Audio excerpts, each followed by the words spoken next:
That's right, folks. We are back. Another great edition of Fanatics and the Fan. My name is Hawk, and I will be your host. And we've got an amazingly great show. Whole new format for Fanatics and the Fan. Got new things to show you. I am thrilled with the new format. Being a fanatic is very simple. It's very easy. But what are you fanatical about? What are you a nerd for?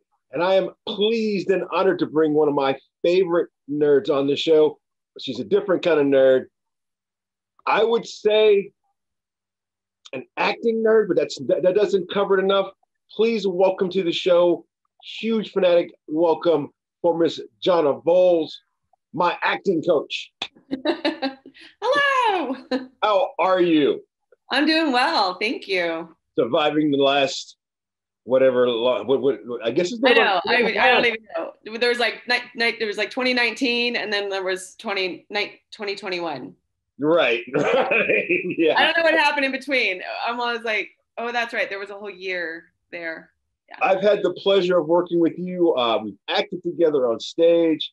We got to hang out at a couple of different conventions, which that's one of the things I want to talk about here in just a second. We've oh man, it's SATO just right around the corner. We've both dealt with. I want to. This is a huge jump backwards. I know we don't have a whole lot of time, but huge jump backwards. When I ask all my guests this, there's a moment when you realize you're a nerd in a way, and your nerddom is really about acting and art. But there's still a moment when you're like, wow, that's me. You know, I'm all in for just, you know. When was your earliest? You're like, you know what? I'm just a nerd for acting and art. Well, I think I started acting at a really young age. So I had an agent when I was 14, and it was just kind of like what I did. Like it was just like, this is what I do. You know, I do acting, and then I just keep going. But I think I was 18, and I was listening to, I'm probably like vinyl, like The Wall or Depeche Mode or Nine Inch Nails or something, you know, very 90s dramatic person. And I was listening to the song, and I got a pen and paper, and I started writing this music video in my head. I was like, this is what I saw. I saw the characters are doing this, and then this happened, and this happened, and I just wrote out this whole thing. And I realized, I think thinking back, I realize it now more, but I am obsessed with storytelling. I'm obsessed with story and with the intricacies of character relationships. And it came out, I was visiting my dad in Dallas, and we were watching Ophelia, which is a new movie with Daisy from the Star Wars. She played Ophelia. Daisy Ridley, yeah. And Daisy Ridley, yeah. And she did a phenomenal job. Well, I had acted, I played Gertrude in community theater in Branson a couple summers ago. And I did all of this backstory work and created this whole world for Gertrude and justified all of her stuff.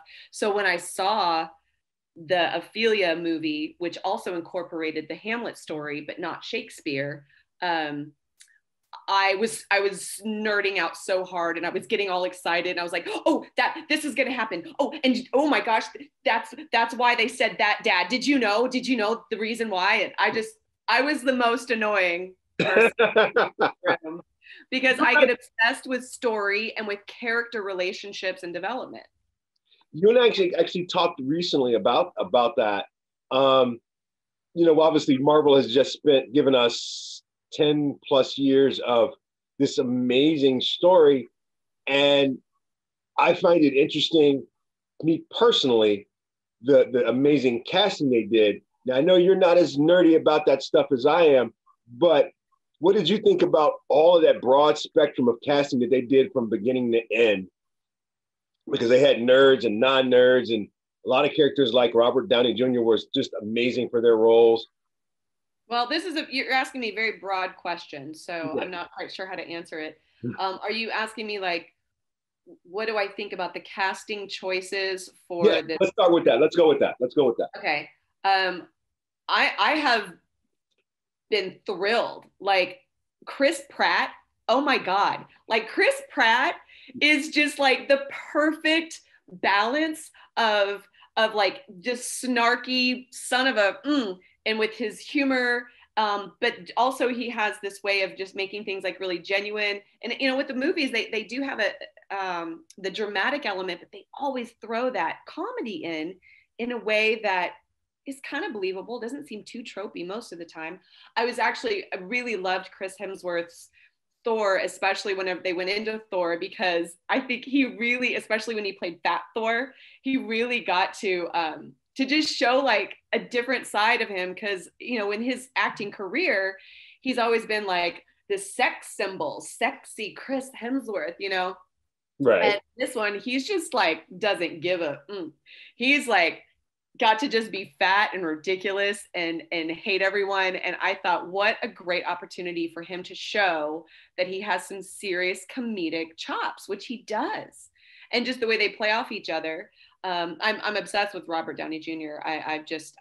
He, not only his personal life success story, but just the beautiful, dry, like just the thing that he brings that makes Tony Stark, like there can never be another Tony Stark except for Robert Downey Jr. in my mind. If they ever tried, it would never work, you know?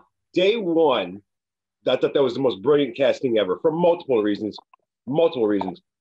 After seeing the character development over the years, again, the most absolute brilliant character casting ever. Which leads me to my next question, which you and I also have discussed this. Robert and a few other of the characters that they've cast in this universe and in other universes like it, they were all experienced at these characters. Robert was very familiar with Tony Stark, and Chris did his homework on Captain America. As an actress, which would you go into when casting? Someone that is very nerdy or experienced in the character versus just a solid method actor that's just going to deliver? Well, I think that at the end of the day, it's about the final product. Like, what's it going to take to get what we need? And I think the cool thing about acting technique is that you have options. And what works for one person doesn't necessarily work for the next person. And I've heard of actors that they're like, I only read my parts in the script because I don't want to know the things that the character doesn't know. I just want to focus on my own stuff. But I think what's important is that the actors know everything that is available to them about what happened up until this moment. So, for example, like when my student Kaylee, she booked Ruth Bader Ginsburg's daughter. I mean, she spent months like researching because she was playing a real person. Right. You know? When she booked Bad Times at the El Royale with Chris Hemsworth, she had to research like the Manson murders because her character, it's whatever it takes for you as an actor to know what you need to know as your character. And so whether that means that they know every single character of every single comic, you know, or if they just learned what they need to know for themselves, it's really individualized. I love working with actors that know things, but I also think that there can be some danger if they do, I don't know, if so many other people have portrayed this role so many different other ways, and there's Right. so much information out there, sometimes it could take away from that special thing that you bring. That's not the case from my perspective, like Ant-Man. Paul Rudd. Paul Rudd. I mean, who would have thought? He's awesome. I think Paul Rudd, I think it's whatever he needs to know in his head for his character development, if he's a nerd or not a nerd. I mean, that's between him and the actor gods. But Paul Rudd was just basically Paul Rudd being awesome. Brilliant. And that's one of those ones I had to go back. It's like, all right, I'm wrong. Because I was so against Paul Rudd playing Ant-Man. I was also against Ant-Man altogether. And I was wrong on both of those counts. I really was. And I'm free to admit it because him and his crew crushed it. They crushed it. Yeah, I think so too. I think the biggest controversy that I've been aware of is Captain America, the female that played the strongest superhero. Captain Marvel, yes. Captain Marvel. Brie Larson's Captain Marvel, yes. And it's like, I know that got a lot of flack. And I think I love Brie Larson. I mean, I love her as an actress. I've seen her in other projects that she's really, really impressed me in these like indie films and really earthy things. And so, you know, when I look at choices, casting choices, you want your actors to have a sense of epicness to them. But then to be fair, I mean, does Robert Downey Jr. really present himself as epic? He's kind of just like flippant, you know? Yeah. I think for me, with her, as much as I love her, I just didn't feel like she didn't steal. She wasn't like the person with the it factor in the room. I feel like she was always being upstaged by everybody else around her. You know? And with her being, the movie was her movie, and she got outshadowed, so that's a problem. Which is weird because it was a good movie, but she honestly was the worst part of the movie, in my opinion. And she did a good job acting. It's just, I mean, these movies are so hard and so specific, and I think that maybe she was like just a really natural, earthy, down to earth, and like these other ones they're a little bit campier. Even Chris Hemsworth, you know, like Thor, he's believable, but he's also a little tropey, and I think maybe she just didn't play into the tropiness of it enough, right? Like just enough, you know. That leads me to I enjoy this question because you and I did work together on this. You recently got a chance to teach a lot of the nerds and the fanatics about acting and acting in these roles and voice acting, both at a couple of different conventions here locally. Mm-hmm. What was your best surprise of all of that? Oh, well, the last one, when they had Visioncon in Springfield, the Expo Center, the layout was had some problems, and we ended up getting put next to a very, very loud, like all the bouncy houses. So, I mean, we couldn't even like hear each other talking. It was crazy. So I was like, well, shoot, let's go hide in a corner. And I've got all these scripts for you, but screw that. Let's just throw them out the window. And so I asked all of these the students in this class, in this little workshop, I said, let's create a character based off what you're wearing. Some of them were very obvious, and some of them were not as obvious. And I was like, okay. So we ended up, I was kind of like what do you call it? Like the D&D master. Yeah, the DM, yeah. I was like, okay, so your character is doing this, and then you have a relationship, and then go practice it, and then come back. And I never worked with these people ever before, but their commitment and their passion to the role playing really made it so entertaining. And I even like interviewed them like in character, and they were in it. And so the coolest surprise is how these non-actors immerse themselves into the reality of these characters and their cosplay, and they love it. You know, they were really in it, and they weren't super self-conscious. They were like, yes, I am killing you with my sword and my power, or whatever. It was just so fun. And again, it was really cool to see the passion that was coming off of them. It was almost inspiring in a way. Yeah, for sure. Which leads me into being inspired. You obviously have been a very inspiring person to a lot of different people, and we're heading into a really cool time of year. And I wanted to have you on to introduce the other two knuckleheads I'm getting ready to introduce. And I apologize now to all of the people that are about to see this interview. I have no control over these two individuals. They are in Hawaii. Well, one of the two individuals I have no control over. The other one's a nice guy and he cooks for me.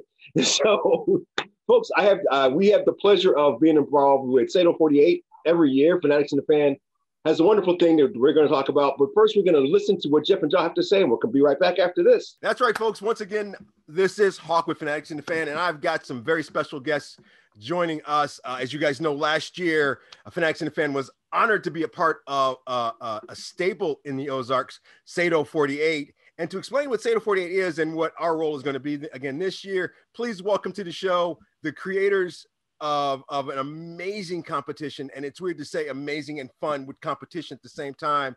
But please welcome to the show, Jeff and Ja. How are you guys doing?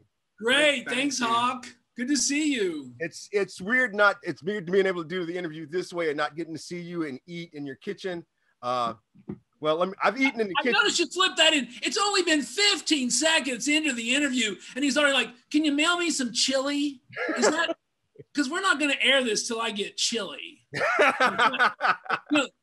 Our joke was the sad part. If John and I both got COVID and both lost our sense of taste and smell, I might as well do all the cooking. Well, it's funny. We mentioned, me not being able to eat chili in your kitchen. I've had chili in the kitchen since you guys have been gone. I probably shouldn't have told you now, but you guys are across the nation. You can't find out. Wow. In the Midwest, a black man going into white people's house in the middle of the day to have chili. That sounds like a risk factor. Just a kind of risk factor. But maybe you got your vaccine. Who knows? Folks, this is literally what every conversation with Jeff and John is like. I know. So hang up now. If you don't like it, hang up now because it only gets worse. Okay, so let's get started and tell everybody what SATO 48 actually is. Well, SATO stands for Springfield and the Ozarks 48-hour film challenge. And it's where teams of filmmakers have 48 hours, just 2 days, to make a 5-minute film. The twist is they don't know what that film has to be about until it is revealed to them in the form of an inspiration package. At which point they head off and make their movies. Now, you and I have had extensive conversations about the inspiration package, and I've participated. You take great pleasure in torturing people with that inspiration package, do you not? Well, it has inspiration in its title, not easy walk in the park package. It's supposed to be inspiring, and sometimes that means going outside of people's normal way of thinking. It's a challenge. And it's a challenge. I mean, challenge is in the title.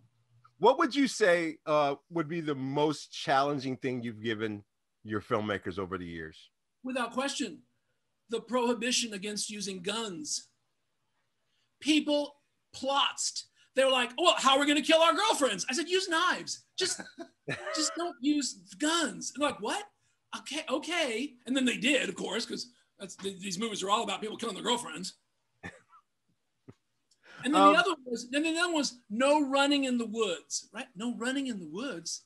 Well, how can we tell a story that somebody's not running in the woods? And we don't mean jogging. We mean running away from something. So no guns and no running in the woods. And one guy even said, "I just bought 20 guns and spray painted them black." I think I know that. And it's time to head to the Capitol. That's what I said. Oh, God. So brief history. How did someone say, "Hey, let's torture all the filmmakers we can find in the Ozarks," and then just do it? We have been on the other end. That's the only reason that's our only defense, right, Jaw? Mm-hmm. What, 17 years ago? Yeah. So tell the story. Yeah. Okay. What Jaw's trying to say is, go ahead. That's okay. I'm getting anxious. Go. What? You didn't hear it. It's done. Oh, it's done. See, I don't listen. No, go ahead. I think they prefer your version. No, you tell it. Now this is getting agonizing. Okay. All right. So 17 years ago, we were in New York, and a friend called from Albany and said, "Hey, I'm doing this cool thing. Do you want to come up and you guys be the writers?" And we both knew how to edit. And he said, "You can be the assistant editor." And it was a 48-hour film challenge. And we participated in it. And the film won an award or two and went on to other fame that the director, used the film for. And we came back to Springfield that Christmas, I guess, or something. And we mentioned to Bucky Bowman that we had just entered this 48-hour film challenge, and it was a hoot, and it was, a struggle, but it was very satisfying. He said, "Kid, film is heating up in Springfield. You should write a grant to the Community Foundation of the Ozarks and the Springfield Regional Arts Council and get some money to do this." Well, we did. We got a nice grant to get started. That was 16 years ago. And Jaw said, if we get 15 people to do this, we will consider it a success. And how many did we have the first year? 35. We had 30. Please be quick. We had 35 teams show up. And we thought, my gosh, 35. Okay, well, there's a hunger for this. And here's how long ago this was. Hawk, they turned their films in on mini DV tapes. Oh my Lord. Yeah. So, and then we had our judges for, we put them all on DVDs when FedEx them. And FedEx the DVD the judges. So it was quite the screaming fest because we were going to miss the FedEx deadline. And John kept saying, we have an organization where we tell people there's no grace period and we're going to miss a deadline. I was like, I don't care. They're not going to know. Now, here's the irony. You have filmmakers that don't know what a DVD is. I know. They probably think it's some kind of STD. Oh, my Lord. There's a theme here. If you're allergic to latex, please call your physician, primary care handholder. Okay, so now, see what happens when you don't tell the story? Oh, my God. Okay, so then every year, the number of filmmakers who participated just kept growing. And the other thing that really now I think keeps us going, even though we've had over 80 and sometimes over 100 filmmakers every year, people are really getting real work. They're getting real jobs. They're using their short films to sit across from producers and say, look, I can shoot well quickly. I can tell a story in sound and pictures. And I did all this on almost no money and in 2 days, and producers are impressed and people are getting confidence. So that's a big outcome from this event that we never thought, and why we're loath to give it up, because the industry is both always like needing new blood, but also like, wait, who are you? So if you go in with proof of who you are and what you can do, it just makes that first transition or that first hump on the casting couch, as I like to call it, all the easier. And you guys, and this is, to me, this is one of the most fun and entertaining parts of the contest. You encourage everybody to just show up and do it, whether you're using your little iPhone or you got the $10,000 Red professional 8K, whatever. You don't care. You want everybody. Am I right? Yes. And we want many voices as possible. And it's all about storytelling. 1 year, it was a 7-year-old. He was maybe he was 7 or 12 or something. He was a minor. He was a minor, and he won the best film because he told the best story. Best use of the inspiration package. There was no technique. They were kids. They didn't have a lot of expensive equipment. But the story was amazing. It was called Voodoo Pez. And it's actually going to be on SATO 48, the TV show, here shortly. That is where I was headed next. You have parlayed this into a very fun event for the filmmakers, for yourself. Tell us about the TV show.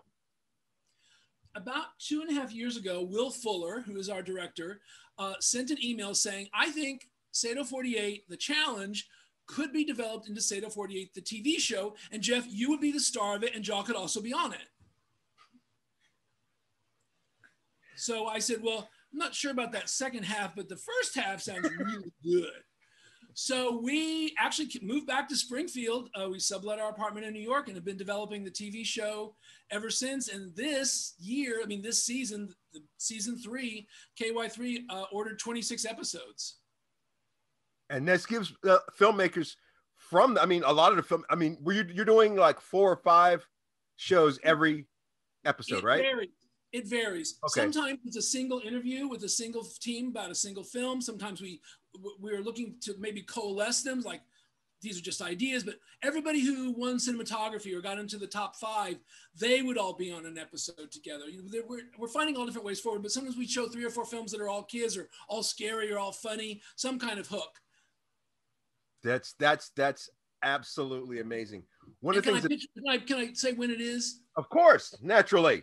Okay, you can see me and Jaw Saturday nights, 9:30 p.m. on the Ozark CW, and after it airs, even more of me and a little bit more of Jaw when we post the uncut version to our website, sato48.com. Which is where you can find all of the information for the contest itself, right? That's right. Registering, past inspiration packages if you want to see the kind of crazy requirements that you mentioned at the top of the show. Just all kinds of posters, films, everything. It's really become a celebration of the filmmakers over the past 16 years and going forward, and also a great portal into our newly revamped registration process, which is a true relational database built on Oracle Apex. So we're very excited about that. No more scrolling through 25. Yes! Okay, you didn't have to be quite so enthusiastic about that. It was the best we could do. And I'm ending the interview on Piers Morgan. I've had to print out books, okay? I remember that.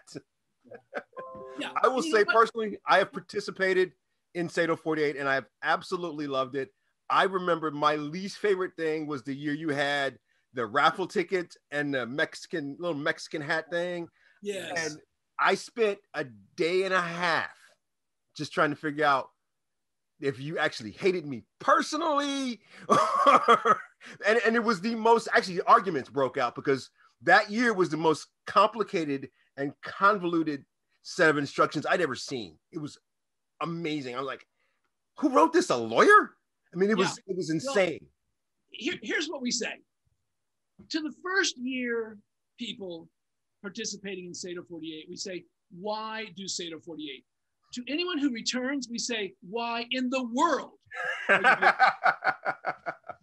You know it's going to be easier in one sense, but what we find is, first of all, ambitious people always want to do better. Yes. So they're not settling for what they did last year. It's like, we're going to try this. We're going to try that. We're going to improve on this. We're going to improve on that.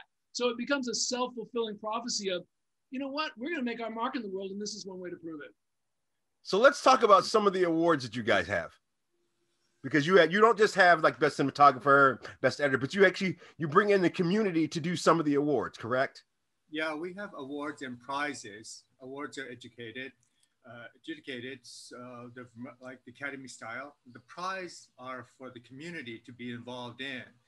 So the community member, like last year, 1 year, you wanted to do a very fun prize, and then you sponsored it. Around who had the best pop culture references. Right. Which Fanatics and the Fan will be again hosting this year. As soon as I get the paperwork back to these guys, which I don't know where to find it yet, but I will by the end of this interview. Is he talking about finally paying us? Yes. Well, now we've crossed into true fiction. So actually, you know, it's funny from this side, and I understand what you guys were talking about. When you send that information to you guys, you're like, all right, no one is going to think to do this. No one is going to know what to do. And then I get this email back, and there's 15 entries, and we're like, yay! Well, yes, that's true. I mean, you know, at some point, you have to say to somebody, what if there's no cabbage in any of these films? You know, and you're giving the best head. I don't. What are we going to do? What are we going to do? Right. So we work with the filmmakers to find a way to make it maybe a little more open-ended. Yes, you do. You guys have been extremely helpful to me, and as well as all of the filmmakers. You guys promote, if I remember correctly, I don't know if you're going to be doing it this year, but one of the things I always have loved is every year you have a list of people to say, hey, dude, who needs what? Who needs to be with a team? We need a filmmaker? Who needs this? Who needs that? And that's amazing to me. That's Matchup, and we have it again this year. I don't know if you guys know this, but we had our team, but we weren't missing anything to we thought. And you introduced us to a kid at Matchup, and he actually became the person that did our soundtrack, and he played, and it's just random conversation. Hey man, can you play the sax? Matter of fact, yes, I can. I've never had a coincidence so crazy in my life. Yeah, Don't Go Joe. That was a movie, right? Yes, that was exactly black and white film noir. You know. Yes. That's a haunting moment is when he's playing that saxophone. It was. There was an actor who did a lot of punching. There was an actor. There was some violence in that flick. Okay, I'm not going to say that my last two submissions we had any violence in them at all, but I didn't direct either of them, so. So that's why. I got to say that I have had more fun doing SATO 48 than any of the other film projects I've worked on locally. That's good to hear. Because we know your life, and any fun that can be introduced to it is, oh my God, shows up like big on the radar. It's funny. Another filmmaker said, SATO 48 is the hardest thing I do that I can still call fun. You know, I got to ask this because you talk to all of us. Why do all of us come back every year? Because you and I both know there's at least 50 people that you know you're going to see every year, period. Well, I think we know the reason why everybody comes back each year, and it's not anything that you really have to be specific about. You can be very subtle in the answer that you give to these kinds of things. Otherwise, people might get the wrong impression about why they come back every year. Oh, look who's back. And then there are reasons why people don't come back. I think part of it is, John and I do make an effort to be relevant. That means every year is different. Every year we think, there's a marketing component where you say, well, think of a persona. Create a persona who's your ideal target. Our ideal target is a filmmaker who's participated 3 years, 4 years, has won, but still feels they must do SATO 48 to build their team, to sharpen their skills, to test the new requirements that are out there. Both, nowadays it's like crazy, but just in general, and hopefully, fingers crossed, the new components we bring into the event, access to people, the judges who are looking at them, the opportunity to participate, makes them think, gosh, I cannot pass this up. Now, have you guys ever judged it? You've never judged SATO. No. Here's what happened. The very first year I said, oh, we're going to judge these films and we're going to do this and we're going to do that. And Josh said, no, we're not. And I said, why not? And he said, because if we judge these films, we can never go out and have a drink with a filmmaker. We can never have them over to our house to eat chili, which might have been a good thing. Because everybody will say if they win the next year, oh, well, they won because they're friends with Jeff and Jaw. So we only select the people that make the choices. That's our responsibility because we're organizing, but we don't have anything to do with any of the choices or where anything lands. Will chooses the films that are going to be on the television show. Yeah. So this year, new is we're going to have the filmmakers be involved in selection as well. So part of the peer review, yes. Yeah. And they'll be selecting the top 10s. So how it will work, filmmaker. So how it will work, and this is something that we can do this year because everybody will be watching the films online. It's all going to be virtual. There's not going to be any venues. It's just too soon, I think. Well, and that was going to be, so you did virtual last year. How successful was that? Well, it was really successful. Obviously, there's no substitute. You don't have to read many articles to find out there's no substitute for everybody getting together, but it was successful in terms of people got to watch their films, respond to their films. People enjoyed the award ceremony. We found a way to almost get live responses from people. The way we did it, where while we were showing the winning film, we brought them into a Zoom room live, recorded it, and then slotted it into the OBS workflow. Right. So it showed right after the film, so there was a bit of spontaneity. We'll probably do something again like that just because of the situation, and who knows where we will be exactly. But what were you going to say? No, the filmmakers are going to be voting. Right. Well. So what will happen is because now people will be watching from home and they can pause in between films, each filmmaker will be able to vote on all 12 awards. So you'll be able to say, okay, in this film, here's how I rank it in cinematography. Here's how I rank it in sound, screenwriting, production design, audience favorite, best use of the inspiration factors, all 12 awards. And then you watch the next film. There'll be little sliders. It'll be an app that's at a website. You don't have to download anything to your computer or handheld. And then you'll go on to the next film, and it'll know the next film, and you'll rank those two. So the filmmaking community, and only people who are registered on a team will be able to do this, in addition to selection committee members and other members of the community. But the filmmakers will have a real voice in who the top 10 films are that go to the international judges. With the selection committee member, the philosophy behind it is that filmmaking is a very much of not popularity, but it's depends on how many people like it. Yeah. Right. And that's how the success of the film is. A lot of people put lots of millions of dollars in these big blockbusters, and you don't know if it's going to be successful or not. It depends on the audience. So that, and then the audience is all different kinds of the members of the community. So that's what the community members, selection committee members, all about. They represent the non-filmmaking community, the people who just go to movies because they love movies and just want to support local filmmaking, and local, by local we mean anybody who can pony up $25 from anywhere in the world. Now, and that was I was literally headed there next. I know last year, I think you had the most international grouping ever because there were literally people from all over the world. London, Sri Lanka, Nixa. Yep. Because that just sounds right. Sri Lanka and Nixa. Yep, that's how people think of it. And they didn't just enter as a team. There was at least one team I know of where half the team was in Sri Lanka and half the team was here, and they still completed their film. Yep. Everybody's the amazing thing about last year was the ingenuity and the stepping up to the plate, saying, well, our DP is unavailable and he can't fly, and we're getting some advice from him or her over the phone. But at the end of the day, I'm going to have my son look through this camera and say, does this look right? Kind of thing. So there was a much more of a family affair component to it, as well as whoever your bubble was. So if you knew you wanted to work with a particular team, you have to follow the CDC and the guidelines for especially SAG-AFTRA and everything else about production. But if everybody was together for a certain period of time or quarantined in a way, then you could work together, right? In a safe environment. And that's always the first criteria, because, we want you back for 2022. Last year, we had a lot of families involved and also groups of friends who worked together. So they were always together anyway. So they made films together. And some of them, I think it was your team also, who did 6 feet apart filming. Yes, we did. It was actually, that was interesting. Well, it was interesting. And also, you don't know this, Hawk, but a lot of your fellow filmmakers wrote us and saying, thank you for allowing us to have a good reason to stay 6 feet away from him. Well, we also stayed 6 feet away from the cow too. So that was also very interesting. Yeah. Which I know is tough for you based on your history.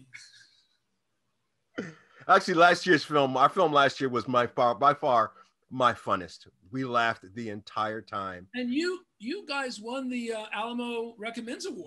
Yes, we did. That's exciting. What's exciting for me is, and I'm not sure if you guys realize this or not, but a lot of us local filmmakers, it's not a matter of remembering that we have to do SATO. SATO is like one of the things we do. You have your birthday, you have Christmas, you have Easter, you have SATO. It's not even it's a part of our life. It's a part of our makeup. Oh, that's so sad. It's regardless of the level of filmmaker you are. I mean, we all know the names of people that we know we're going to see every year at SATO, and it hasn't changed in the last 5 years to my knowledge. And I hope it does. There's been every year there's a lot of there's some turnover, of course, and there's some repeat and there's some new. And what's interesting is those percentages have pretty much stayed the same over the years. You said it earlier that you just have to have a challenge. I don't have to have a challenge in my life, but this is a challenge I enjoy doing, and I look forward to it every year. Well, we do speak about, there's a certain kind of person who actively seeks out challenge. That's a whole group of people. And I think those are the people who do SATO 48. Yes. They actively seek it out because they know the value of that. Just meeting the challenges in your life nowadays is almost table stakes. Are you really pushing? And there's good examples for this. I mean, I read recently that in Silicon Valley, resumes that don't have an epic failure on them are not considered as highly as others, because that epic failure means you are willing to go out on a limb for something that nobody's ever done before, have it fall apart, pull yourself together, and move on. That my resume must read like an absolute success then. Oh no, it's going right up there with the Constitution as one of the documents that we're going to look back on in 200 years as part of the founding parts of this country. So let's tell everybody some dates for what's going on this year, and of course I will put up a graphic while you talk. Okay, so do you need room for the graphic? Okay, fine, come back on. No. The rain's coming in. No, the rain's coming in. Sorry, we have to, we're in Hawaii where it only rains once a year, and today's the day you call us. So, anyway, of course. Joe, if I miss anything, let me know. So I was born, Tulsa, no, so that's going back way too far. Let's wait for the door closes. There we go. So the train coming through the speakers is now ended. And I'll have to get the towel before the... Okay, he's got to get the towel. Anyway, this is all behind the scenes stuff. So registration is open. Head to sato48.com. The registration fee is still only $25 for your entire team. So we want to keep that super low, because in many cases, more voices. Sometimes there's an economic barrier to that. So it's $25 and sign up and then work yourself through the process. Then the kickoff weekend, which is when you'll be filming, is April 16, 17, and 18. So you must have at least one member of the team present, and that can be a virtual presence, which it will be, on Friday, April 16.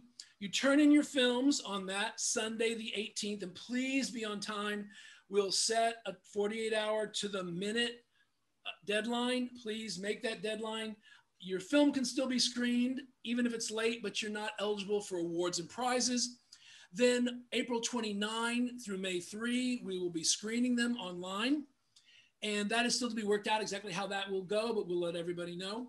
And then Saturday, May 22 is the awards ceremony. And not only is May 22 the awards ceremony and after party, where Hawk last year talked way too much, which would mean to say more than I. After the after party is when season 4 of the television show kicks off. On that next that on the Ozark CW, but it will be that next Saturday. Although it may be that KY3 does a saucer prize, an hour special, at which point that will be pushed another weekend. But we'll let everybody know about that schedule at that time. So then that starts the whole new season for the 2021 films. And again, folks, if you can't find anything right here, there'll be a little thing that says SATO48.com, or you shoot me a message right here on Fanatics and the Fan. I'll have as many answers as Jeff will allow me to say, which you've seen Jeff, you know, he doesn't like people have much word in edgewise ever. Fanatics and the Fan, of course, love SATO 48, and we love participating. Our contribution this year, of course, is going to be the Pop Culture Reference Award. The best way to use a pop culture reference, even if it's I Love You 3000, anything from The Princess Bride, because we all know that. Because Jeff is here, anything from Frasier. That's so kind. Did I hear that show was coming back? You did. Okay, I thought I was drunk. Not gonna lie. Shocked. I'm shocked that you imbibe. I just, so be sure and check all that out. The dates, of course, are right here. SATO 48 is probably one of the most iconic things to do.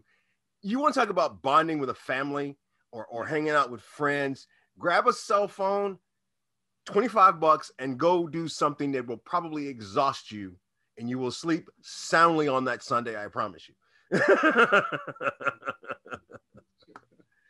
I can't thank you guys enough. You guys have been probably the funniest guests I've ever had on the show. Oh, that's probably true. And I look forward to seeing you guys in April for the kickoff. Yeah. Thank you so much for having us on. Thank you. Truly an honor. We love your enthusiasm and your organization. And you say you're nerds, and it's true, but that's not a bad thing. It is not a bad thing. Own it. And on that note, back to the show. Challenged and you're going to be frustrated. And so if like I've had a great experience, my very first one, I had a whole bunch of my students from my acting class, and I was like, heck yeah, let's do it. And what was great is they're used to me bossing them around. So I'd be like, do this. So like, okay, yes. And like the one person who jumped in to help me co-direct and co-produce, he and I hadn't worked together as often, and he wanted to be the boss and I wanted to be, and that's where the conflict came in, is we were just like, no, what I want. So you got to be a little bit more of a team player. You know, the one that I did that was not a great experience, there was a lot of like just personal stuff. Like I said, okay, I'm not going to be the director. I'm just going to support you, but I'll be a producer. But she's never directed before. And so every time I made a suggestion, she took it personally and she was like offended by it. And I was like, I'm not trying to offend you. So there's a lot of like personal pride issues. And then it just created a lot of negative vibes. And so for me, I learned I'm just going to have to be the director. I learned that about myself. I just have to be in charge. So know where you work. And then, but funny enough, this year, I'm going to be in Florida during that weekend. So my business partner, Brian, he's putting together a team and he's never done it before. But The good news is, I know, right? Good news is he's the kids on the movie that I just directed that we created together, they're going to be working with him. So they're used to us telling them what to do and they trust us. So I told him, I was like, well, you're directing, you're writing, you're producing. I'll be in Florida. I'll just be an actor. I can like film some stuff and send it over and we can, you know, tie it into the story. But all right, I said, I'm here as a consultant. And I'm trying to give him as much like advice as I can, but kind of like me and my friend Tom Baker, we were kind of giggling about it. We said, we're just going to sit there and let him go on the ride because we've all had to do it. Yeah. So my other piece of advice is don't bite off more than you can chew, whatever that means. But just smaller, small. If you have not done this before and you are not a professional production company, small. And also give yourself no less, like give yourself 12 hours to edit delivered. And also give your deadline at least 2 hours before the real deadline, minimum. So you mentioned consultant and I know you are a really busy lady.